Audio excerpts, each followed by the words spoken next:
Hello les internautes de l'Underground. Vous avez atterri sur la chaîne secondaire de Roulette Vendetta. Pas de jeu d'argent ici. Non, non, non. Dans cette vidéo, je vais vous présenter un auteur majeur dans le domaine de la science-fiction. Un de ces auteurs qui a réussi à questionner, bouleverser notre imaginaire sur l'avenir même de l'humanité. Effectivement, il est reconnu pour avoir écrit un cycle de romans nommé sobrement La Culture. C'est un univers où l'intelligence artificielle tient une place centrale. Mais pour autant, l'humanité est remarquablement disséquée sous le microscope des plus grandes questions philosophiques dans cette œuvre, comme le droit de choisir de mourir ou de vivre. Rien que ça. Alors le plan est simple pour moi. Je vais vous faire une présentation assez académique des principaux livres de ce cycle, et par contre, dans la conclusion, je donnerai un point de vue plus personnel, mon ressenti, car bien évidemment, tout n'est pas si facile. Et malgré tout le génie de cet auteur, tout n'est pas vraiment parfait ou optimal. Alors, pour être totalement transparent avec vous, voici les opus que j'ai lus. L'homme des jeux, l'usage des armes, une forme de guerre, Consider Phlebas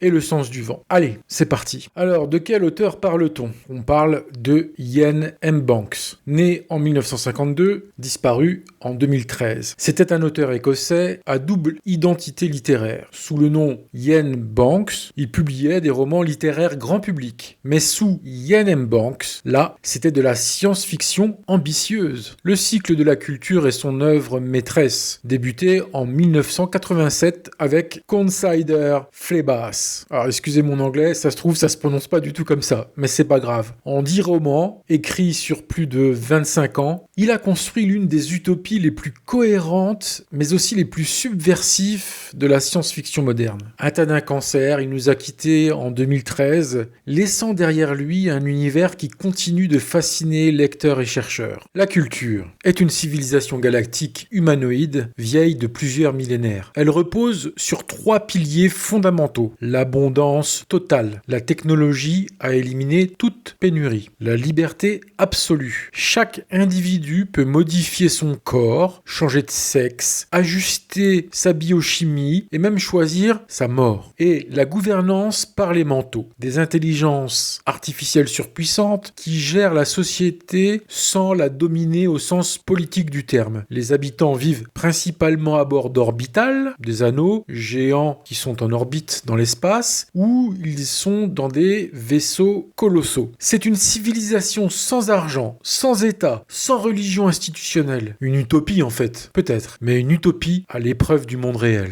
Les manteaux, minds en anglais, sont des IA dont l'intelligence dépasse celle de l'humanité dans des proportions incommensurables. Chaque grand vaisseau ou orbital est piloté par un mental. Ils ont des personnalités distinctes, parfois excentriques, révélées notamment par leur nom provocateur, délicieusement indifférents aux vulgaires exigences de la véracité. Ça, c'est une unité offensive rapide. Sinon, il y a « Et vous trouvez ça propre ?» Oui, c'est bien un nom de vaisseau. Ou encore, contribution exceptionnelle au processus historique. Ah, celui-là, il est technique. Un autre, encore un peu plus ironique. Toute chose légale par ailleurs. Ou bien encore, la mélancolie imprègne tout triomphe. Alors concrètement, quelle est la question centrale que pose M. Banks ? Eh bien, c'est celle-ci. Est-il possible de confier le pouvoir à une entité bienveillante et infiniment plus intelligente que nous ? Les manteaux ne gouvernent pas par la force, ils organisent par le consentement. C'est une réflexion profonde sur la délégation du pouvoir, la confiance et la post-humanité. Si la culture est une utopie, elle n'est pas non plus naïve. La section spéciale est son bras armé secret, un département qui intervient dans les affaires des autres civilisations par la manipulation, l'espionnage et parfois l'assassinat. Banks utilise cette institution pour explorer la contradiction fondamentale de toute puissance bienveillante.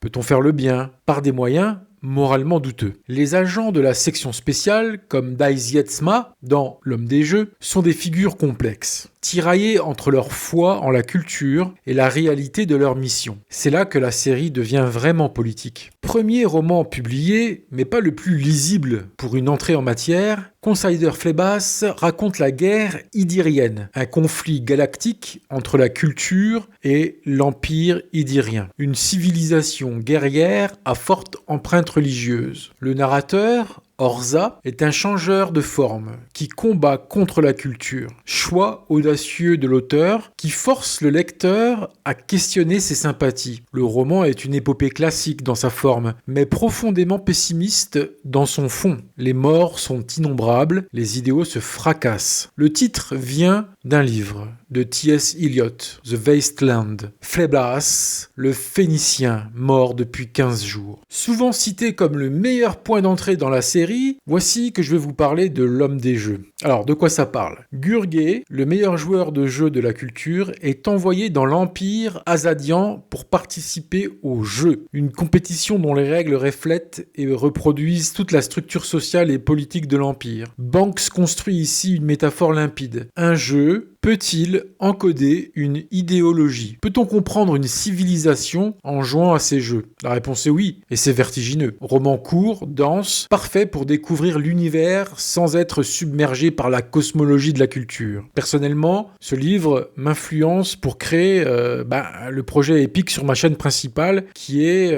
l'écriture communautaire avec l'aide des abonnés d'un roman de science-fiction où on suit des joueurs de roulette dans le futur. Voilà, je ne vous en dis pas plus parce que c'est pas le sujet de la vidéo en cours, mais je tenais quand même à préciser que je m'étais vraiment inspiré de ce livre L'homme des jeux, pour mon idée. L'usage des armes est le roman structurellement le plus audacieux du cycle. Deux trames temporelles s'entrelacent. L'une avance, l'autre recule. Si bien que vous pouvez lire le livre dans les deux sens. Pour raconter quoi ? La vie de Sheradenin Zakaloui, mercenaire recruté par la section spéciale. Oui, je sais que son nom fait un peu terroriste des années 90-2000, mais non, rien à voir avec du terrorisme. Malgré que cela parle de violence, Banks explore ici la violence comme instrument politique et personnel. Le traumatisme, la reconstruction identitaire. Le twist final est l'un des plus dévastateurs de la science-fiction. Ce livre questionne. Peut-on utiliser un homme brisé pour des causes justes ? Jusqu'où la fin justifie-t-elle les moyens ? C'est le roman le plus difficile, mais le plus récompensé du cycle. 5 thèmes traversent l'ensemble du cycle. Numéro 1, l'utopie et ses limites. La culture est idéale, mais doit se salir les mains pour survivre. 2, le post-humanisme. Que reste-t-il de l'humain quand le corps devient modifiable à l'infini ? 3, l'intelligence artificielle bienveillante. Les manteaux sont la vision la plus optimiste de l'IA dans toute la science-fiction. L'interventionnisme moral en position 4. A-t-on le droit d'imposer ces valeurs à d'autres civilisations, même pour le bien ? Et enfin en 5, la mort volontaire. Dans une société où tout est possible, le droit de mourir semble absolu. Banks aborde ces thèmes sans jamais imposer de réponse définitive. L'influence du cycle de la culture est massive et souvent invisible. Elon Musk a nommé ses barges de récupération de fusées d'après des vaisseaux de la culture. Of course, I still love you. Just read the instructions. Jeff Bezos et Bill Gates ont publiquement cité Banks comme une influence majeure. Dans les milieux de la tech et de l'accélérationnisme technologique, la culture est une référence quasi canonique pour imaginer un futur post-travail. Plus récemment, le cycle est étudié en philosophie et en éthique de l'intelligence artificielle pour ses réflexions sur la coexistence entre humains et superintelligence. Banks a forgé un vocabulaire qui dépasse la SF. Alors, il n'existe pas vraiment d'ordre canonique obligatoire. 3 points d'entrée peuvent s'opérer selon votre profil. Il y a le profil curieux. Vous pouvez commencer par l'homme des jeux. C'est court, dense, c'est parfait pour rentrer tout en douceur dans l'univers de Ian M. Banks. Il y a l'amateur de science-fiction épique. Alors là, on peut recommander Consider Phlébas. C'est long, ambitieux, le souffle est bien plus grand. Et enfin, il y a le lecteur un peu plus littéraire. On va recommander à ce genre de personnes plutôt l'usage des armes, car la structure narrative y est complexe, la profondeur psychologique maximale. Les 10 romans sont donc indépendants. Pas de personnages récurrents obligatoires. On peut lire dans n'importe quel ordre, revenir en arrière, sauter un tome. La culture est un univers, pas une série au sens strict du terme. C'est peut-être là bien sa plus grande force.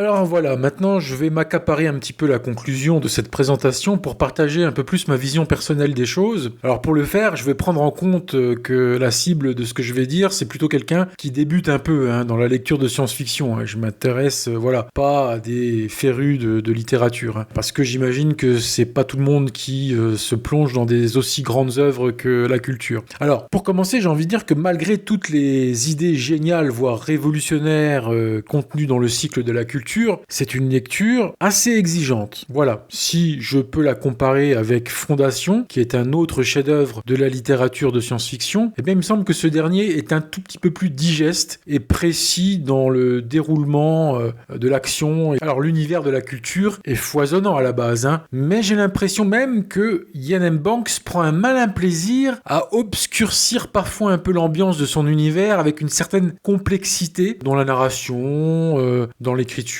etc. Comme pour nous faire sentir plus intelligents quelque part, lorsque l'on réussit à lire entre les lignes, pour peu qu'on s'investisse bien sûr. Alors attention, c'est vrai que cela ne fonctionne pas toujours aussi bien pour tous les livres du cycle, mais cela peut se comprendre. Et d'ailleurs, cela donne presque un côté touchant à l'auteur, on sent qu'il est pris lui-même à son propre jeu parfois, mais ce n'est jamais catastrophique. C'est juste que ce genre de littérature est tellement avant-gardiste que cela en devient presque expérimental, en tout cas assez vertigineux. Le seul conseil que je puisse donner, c'est de se documenter avant de se lancer dans l'œuvre, pour maîtriser le vocabulaire, les personnages et surtout certains enjeux assez complexes. C'est déjà pour moi un regret de ne pas avoir fait ça. Je me suis lancé un peu la tête la première et donc du coup je me suis heurté parfois à une lecture peut-être trop ambitieuse pour les petites épaules que j'avais. Alors le point le plus important pour moi, c'est que la démarche nécessaire de rentrer dans cette œuvre, c'est une démarche qui réclame une solide motivation. On ne se lance pas dans un rodement de gare ou un roman d'intrigue policière ou d'aventure, avec son lot d'explications claires à la fin du bouquin. Non, là, on est dans un autre level. Pour vous donner même un ordre d'idée, j'ai trouvé que c'était bien plus difficile à comprendre qu'un Ubik de Philip K. Dick. Et oui, avec Iain M. Banks, on rentre dans le niveau le plus haut, je pense, de la science-fiction, sans pour autant que ce soit insurmontable ou illisible, bien au contraire. La raison aussi est qu'une œuvre qui se dévoile le long d'un cycle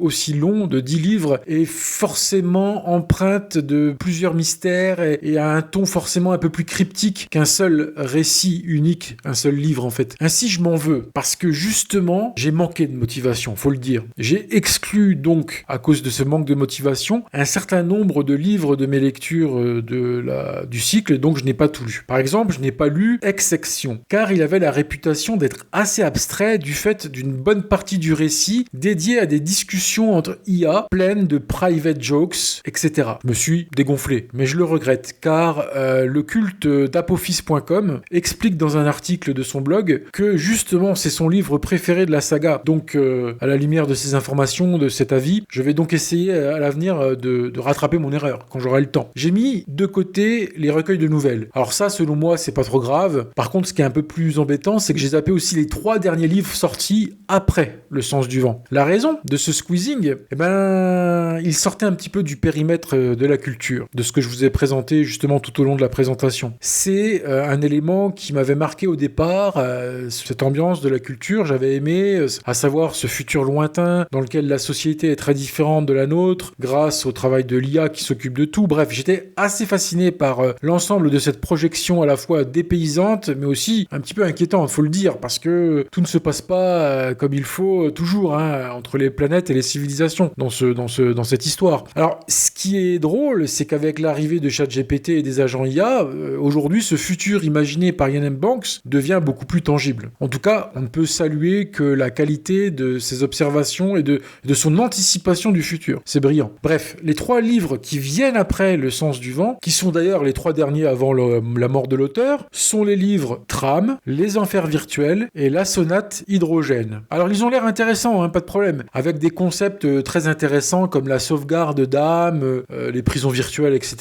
Beaucoup de nouveaux concepts qui n'existaient pas dans les premiers livres. Et aujourd'hui, avec le recul, je me rends compte que, à l'instar d'Exsection, que je vous parlais tout à l'heure, à l'instant, c'est une bêtise de passer à côté. Alors la bonne nouvelle dans cette histoire, c'est qu'en écrivant le script de cette vidéo, mon cœur se remplit de joie, car je me rends compte que j'avais mis de côté à cette époque certaines petites pépites, et ça va faire pour moi une petite réserve que je n'ai pas encore vue, lue, et que je peux mettre dans mon placard à mystère. mystère, quoi. Et donc, si vous voulez, pour moi, Iain M. Banks, je n'ai encore pas tout découvert de lui, et ça, c'est vraiment une bonne nouvelle. Et comme on dit, il faut toujours se garder une poire pour la soif. Et bien là, j'ai 4 livres intéressants à lire, donc j'ai lu que 6 livres sur 10, et ça, c'est finalement la bonne nouvelle. Mais la mauvaise nouvelle, c'est que je ne peux pas vous livrer, comment dirais-je, une analyse parfaite de l'œuvre, parce qu'il m'en manque 4. Alors, sinon, il y a quand même un des livres que je ne lirai pas. C'est Inversion. Pourquoi ? Parce que l'intrigue de ce livre évolue au sein d'une civilisation primitive, avec aucune référence directe au sujet, par exemple de la technologie, de l'IA ou quoi que ce soit, ou de la culture. Il y a vraiment en filigrane quelques petites références envers la culture, mais vraiment, c'est comme un livre historique qui se passerait dans notre passé à nous, si vous voulez. C'est un peu un livre à part. Donc ça fait pas vraiment, selon moi, partie du cycle de la culture en tant que tel, mais comme, on va dire, un divertissement presque, une pause. On perçoit bien là, d'ailleurs, toute la subtilité de l'esprit farceur de Iain M. Banks, et on peut dire que le bougre sait jouer avec nous d'ailleurs. Hein. Et c'est ça qui fait de lui un auteur exceptionnel selon moi. Je n'avais jamais vu un auteur déployer autant de tentacules vers mon esprit, la partie intellectuelle de mon esprit, mais aussi vers mon âme, mon cœur. C'est vraiment très fort ce que j'ai ressenti avec lui, et je vous assure que je m'en rappellerai jusqu'à la fin de mes jours. Ça vaut vraiment tout l'or du monde de rencontrer un petit peu son auteur préféré. C'est quelque chose qui peut ne jamais arriver dans la vie, et moi j'ai eu la chance il y a quelques années déjà de pouvoir faire cela, et aujourd'hui je tenais à partager avec vous mon ressenti et vous conseiller de vous lancer au moins peut-être dans L'Homme des Jeux, qui est un livre qui se lit facilement, qui est bourré d'action, on s'ennuie pas. Mais bon, si on laisse toutes ces considérations assez subjectives, une chose est certaine, les aventures au global dans ce monde futuriste sont plaisantes à suivre, avec des rebondissements, des péripéties, et ce n'est pas vraiment obligatoire de creuser son ciboulot vraiment pour aller plus loin. On peut juste se laisser, entraîner dans l'action pour passer le temps, et voilà quoi. Mais on peut aussi creuser plus profondément comme j'essaye de le faire. Voilà, c'est à chacun de voir. Donc, je dirais qu'il y a différents niveaux de lecture dans le cycle de la culture, et on n'est pas forcément obligé de prendre de la hauteur pour vraiment philosopher. On peut se laisser guider comme devant un bon vieux Indiana Jones. Voilà, merci, à bientôt.